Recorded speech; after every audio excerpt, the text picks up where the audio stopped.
ሰላም እንዴት አላችሁ? የኢትዮ ታይምስ ቤተሰቦቻችን ለሰዓቱ የተመረጡ አዳዲስ መረጃዎችን ይዘንላችሁ ቀርበናል። ከመረጃዎቻችን መካከል በኦሮሚያ ክልል እጅግ አስደንጋጭ መረጃ ተሰምቷል። በኦሮሚያ ክልል ሰሜን ሸዋ ዞን ወረጃ አርሶ ወረዳ ከጎሃ ጽዮን ከተማ በቅርበት በሚገኝ ቦታ ከአማራ ክልል ወደ አዲስ አበባ ተጓዦችን ባሳፈሩ ሁለት የህዝብ ማመላለሻ ባሶች ላይ ታጣቂዎች የግድያና እገታ ጥቃት ማድረሳቸው ተሰምቷል። ከ8 በላይ ሰዎች መገደላቸውና 10 ግለሰቦች ደግሞ እንደቆሰሉ መረጃዎች ወጥተዋል። ሙሉ መረጃውን በዜናችን በዝርዝር እናስደምጣችኋለን። የእስራኤል ጦር በሊባኖስ አራተኛ ከተማ ላይ በሰነዘረው ጥቃት 8 ሰዎች ሲገደሉ በርካታ ንጹሃን ደግሞ መቁሰላቸው ተሰምቷል። የአሜሪካና ኢራን ወታደራዊ ፍጥጫ ማገርሸቱ ታውቋል። አሜሪካ በኢራን ወታደራዊ ይዞታ ላይ ጥቃት የሰነዘረች ሲሆን የኢራን ኃይል ደግሞ የአሜሪካን የጦር ሰፈር ኢላማ እንዳደረገ መረጃዎች ወጥተዋል። የኢራን እስላማዊ አብዮታዊ ዘብ በደቡባዊ ኢራን በምትገኘው ባንደር አባሲ ወደብ ከተማ አቅራቢያ አሜሪካ ለፈጸመችው ጥቃት ምላሽ ለመስጠት የአሜሪካ ጦር ሰፈርን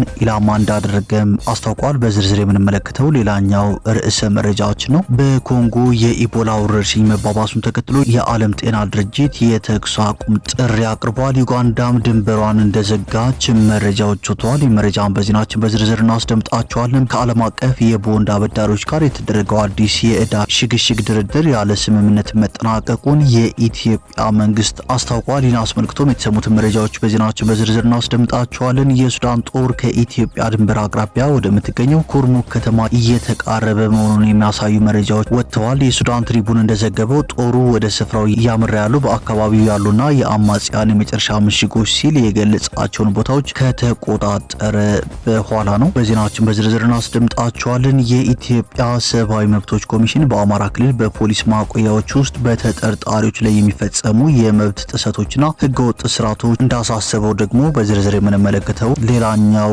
ርዕሰ መረጃችን ነው። ክቡራትና ክቡራን የኢትዮ ታይምስ ቤተሰቦቻችን እነዚህንና ሌሎች ለሰዓቱ የተመረጡ አዳዲስ መረጃዎችን ይዘንላችሁ ቀርበናል። ዝርዝር መረጃዎቻችን ለማድመጥ ቻናላችንን ሰብስክራይብ በማድረግ የደወል ምልክቷን በመጫንና መረጃውም ለብዙዎች እንዲዳረስ ላይክ በማድረግ እስከ መጨረሻው አብራችሁን ቆዩ።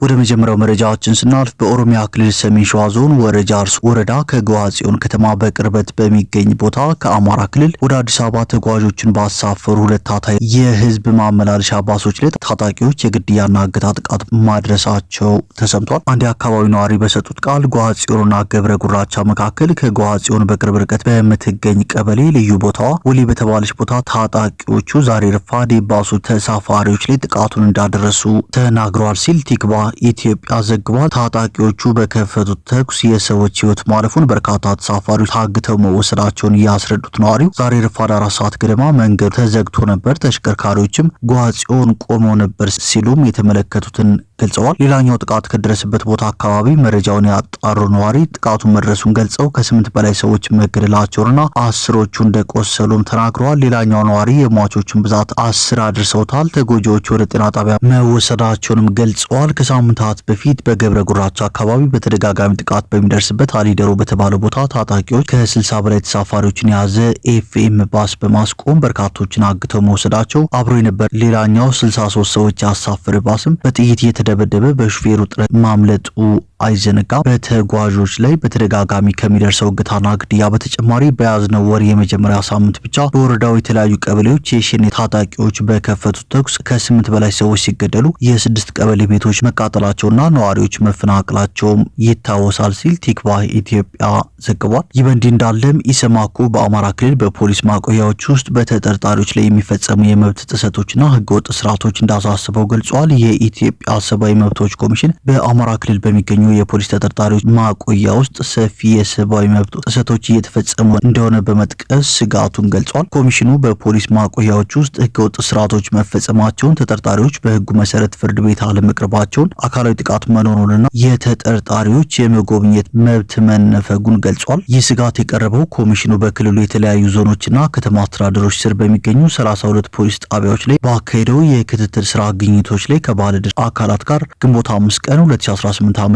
በባህር ዳር ከተማ በተደረገ የውይይት መድረክ ነው። ወደ ቀጣዩ መረጃችን ስናልፍ የእስራኤል ጦር በሊባኖስ አራተኛ ከተማ ላይ በሰነዘረው ጥቃት 8 ሰዎች ሲገደሉ በርካታ ንጹሃን ደግሞ መቁሰላቸው ተሰምቷል። እስራኤል በሂዝቦላ ታጣቂ ቡድን ላይ የምትወስደውን እርምጃ አጠናክራ እንደምትቀጥል ያስታወቀች ቢሆንም በሁለቱ ወገኖች መካከል በዋሽንግተን የሚደረገው የሰላም ድርድር አሁንም እንደቀጠለ መሆኑ ተገልጿል። አሜሪካና ኢራንን ወደ ስምምነት ለማምጣት ኳታር፣ ኦማንና ፓኪስታን ጥረት እያደረጉ ነው። አንዳንዴም ለስምምነት ጫፍ ደርሰዋል። ድርድሩ እየተጠናቀቀ ነው እየተባለ ቢነገርም መሬት ላይ ግን እርስ በርስ እየተጠቃቁ ይገኛሉ። ባለፉት ቀናት አሜሪካ በኢራን ይዞታዎች ላይ አዳዲስ የአየር ጥቃቶችን የፈጸመች ሲሆን ኢራንን በበኩሏ የአጸፋ እርምጃ በመውሰድ የአሜሪካ ይዞታዎችን ኢላማ አድርጋለች። ሁለቱም ሀገራት የተኩስ አቁም ስምምነቱን በማፍረስ እርስ በርስ የሚወነጃጀሉ ሲሆን የዋናው ግጭት መንስኤ የኢራን ኒውክሌር መርሃ ግብርና ወሳኙ የነዳጅ እንዲሁም ሸቀጦች ማጓጓዣ መስመር የሆነው የሆርሙዝ የባህር ሰርጥ ቁጥጥር ጉዳይ ነው። የአሜሪካና ኢራን ወታደራዊ ፍጥጫም አገርሽቷል። ቢቢሲ እንደዘገበው አሜሪካ በኢራን ወታደራዊ ይዞታ ላይ ጥቃት የሰነዘረች ሲሆን የኢራን ሰራዊት ደግሞ የአሜሪካን የጦር ሰፈር ኢላማ እንዳደረገ ተገልጿል። በተመሳሳይ አልጀዚራ ባወጣው የቀጥታ መረጃ ከአሜሪካ ጥቃት በተጨማሪ ኩዌት በሚሳኤልና በድሮኖች ጥቃት እንደተሰነዘረባት አመልክቷል። በሌላ በኩል ሲኤንኤን ባወጣው ትንተና ኢራን ግዙፍ የሚሳኤል ማከማቻዋን በፈጣን ሁኔታ እያዘጋጀች መሆኑን ሳተላይት ምስሎችን ዋቢ በማድረግ የገለጸ ሲሆን ፕሬዚዳንት ዶናልድ ትራምፕ ግን ከኢራን ጋር በሚደረገው ስምምነት ላይ እንደማይቸኩሉ አስታውቀዋል። የአሜሪካ ጦሩን በባንዳር አባሳ አቅራቢያ በፈጸመው ጥቃት ምክንያት የአሜሪካ የጦር ሰፈርን መምታቱን የኢራን አብዮታዊ ዘብ አስታውቋል።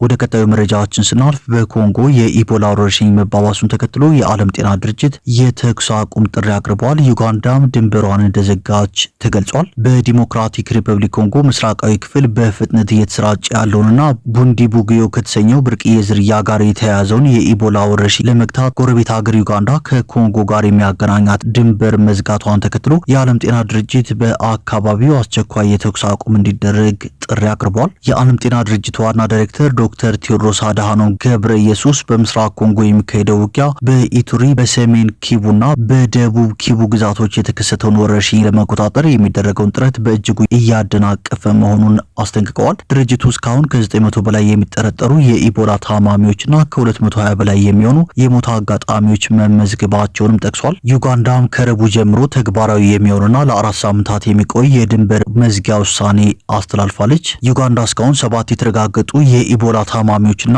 አንድ የሞት አጋጣሚ የመዘገበች ሲሆን የወረርሽኙ ማዕከል ግን ከድንበር አቅራቢያ የሚገኘው የኮንጎ የኢቱሪ ግዛት እንደሆነ ገልጻለች። በዚህ ሳምንት መጀመሪያ ላይ በካምፓላ ከተማ የተገኙ 2 አዳዲስ ታማሚዎች የጤና ባለሙያዎች መሆናቸው ታውቋል። ወረርሽኙ ወደ ሌሎች ሀገራት ሊሰራጭ ይችላል የሚል ስጋት በመፈጠሩ እንደ አሜሪካ፣ ካናዳ፣ ታይላንድ፣ ኬንያና ዮርዳኖስ ያሉ ሀገራት ከተጎዱ አካባቢዎች በሚመጡ መንገደኞች ላይ የተለያዩ የጉዞ ገደቦችን፣ የጤና ምርመራዎችን ወይም የለይቶ ማቆያ ደንቦችን ተግባራዊ ማድረግ ጀምረዋል። በሌላ መረጃ ደግሞ በሱዳን አሰቃቂ ግፍ የፈጸሙ ኮሎምቢያውያን ተዋጊዎች በተባበሩት አረብ ኤምሬት የጦር ሰፈር ስልጠና ማግኘታቸው ተገልጿል። በኤምሬትስ ላይ ማዕቀብ እንዲጣልም ጥሪ ቀርቧል። ሂውማን ራይትስ ዎች የተባበሩት አረብ ኤምሬት የኮሎምቢያ የግል ወታደራዊ ተዋጊዎች በሱዳን ለሚንቀሳቀሰው የፈጣን ደጋፊ ኃይሎች እንዲሰለፉ ያመቻቸች መሆኑን ከሷል። ይህም ኤምሬትስ በሱዳን ጦርነት መጠነ ሰፊ ግፎችን እየፈጸመ ላለው ለዚህ የፓራሚሊታሪ ቡድን የምታደርገውን ድጋፍ የሚያሳይ ተጨማሪ ማስረጃ መሆኑ ተመልክቷል። በሌላ መረጃ ደግሞ የሱዳን ጦር ከኢትዮጵያ ድንበር አቅራቢያ ወደምትገኘው ኩርሙክ ከተማ እየተቃረበ እንደሆነ ገልጿል።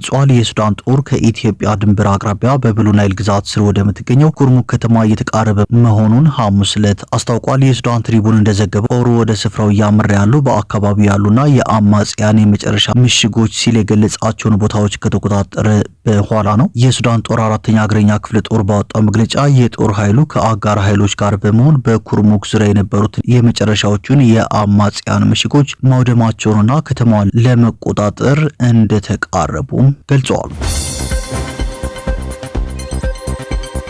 ወደ መጨረሻው መረጃችን ስናልፍ ከዓለም አቀፍ የቦንድ አበዳሪዎች ጋር የተደረገው አዲስ የዕዳ ሽግሽግ ድርድር ያለ ስምምነት መጠናቀቁን የኢትዮጵያ መንግስት አስታውቋል። የኢትዮጵያ ገንዘብ ሚኒስቴር በ1 ቢሊዮን ዶላር የዩሮ ቦንድ ዕዳ ሽግሽግ ዙሪያ ከዓለም አቀፍ አበዳሪዎች ቡድን ጋር ሲያደርገው የነበረው ውይይት ያለ ስምምነት መጠናቀቁን ይፋ አድርጓል። ውይይቱ ሊቋረጥ የቻለው መንግስት ከኦፊሻላዊ አበዳሪዎች የቀረቡበትን ተቃውሞዎች መሰረት በማድረግ አሻሽሎ ያቀረበውን አዲስ የዕዳ ሽግሽግ ሀሳብ አበዳሪዎቹ ውድቅ ማድረጋቸውን ተከትሎ ነው። ሚኒስቴሩ ትናንት ግንቦት 19 ቀን 2018 ዓ.ም ባወጣው መግለጫ እንዳመለከተው እንደ ኢሮፒያን አቆጣጠር በ2024 ሊከፈል የሚገባውንና 6.625 በመቶ ወለድ የሚታሰብበትን ዕዳ ሽግሽግ በተመለከተ ከዩሮ ቦንድ ባለቤቶች ተወካይ ኮሚቴ ጋር ከሚያዝያ 28 እስከ ግንቦት 19 ቀን 2018 ዓ.ም ድረስ ውይይት ሲያካሂድ ቆይቷል። በዚህ ድርድር ላይ የኢትዮጵያ የሕግና የፋይናንስ አማካሪዎች የሆኑት ዋይት ኤንድ ኬዝ እና ላዛርድ የተሳተፉ ሲሆን በአበዳሪዎች ኮሚቴ በኩል ደግሞ